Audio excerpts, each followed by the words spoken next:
தூத்துக்குடி மாநகராட்சிக்குட்பட்ட கோக்கூர், ராஜாஜி நகர் உள்ளிட்ட பகுதிகளில் மழைநீர் தேங்கி நிற்கும் நிலையில் இரவு பகலாக மோட்டார் பம்ப் மூலமாக நீர் வெளியேற்றப்பட்டு வருகிறது.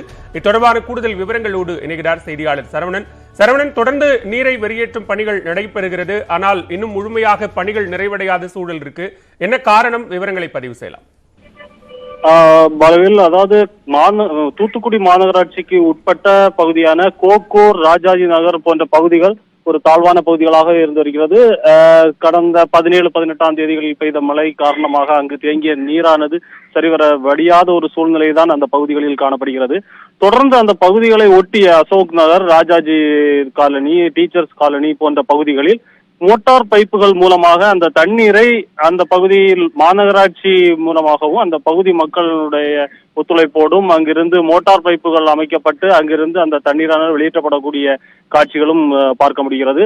தொடர்ந்து பார்த்தோமேயானால் இந்த தண்ணீர் வழிந்து செல்ல முடியாத சூழ்நிலையில் இருக்கக்கூடிய ஒரு சில பகுதிகளில் அந்த கோக்கூர் பகுதியும் வந்து அந்த பகுதியில் இருக்கக்கூடிய இந்த தண்ணீரை வேறொரு மோட்டார் பைப்பு அமைக்கவோ அல்லது உறிஞ்சி குழாய் மூலமாக வேறு வாகனங்களில் ஏற்றியோ தான் எடுக்க முடியும். அப்படிப்பட்ட ஒரு சூழ்நிலையில் தான் அந்த பகுதியில் தண்ணீர்கள் தொடர்ந்து தேங்கிய நிலையிலேயே காணப்படுகிறது.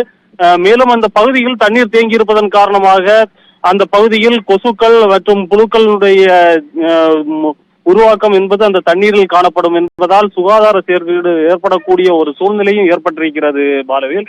அதே போன்று அந்த தொடர்ந்து அந்த பகுதியில் இருக்கக்கூடிய மக்களுடைய ஒரு பிரதான கோரிக்கையாக அங்கு சுகாதாரத்துறை மூலமாக நடவடிக்கையும் மேற்கொள்ள வேண்டும் எனவும் அவர்கள் கோரிக்கை வைத்திருக்கிறார்கள் பாலவேல்.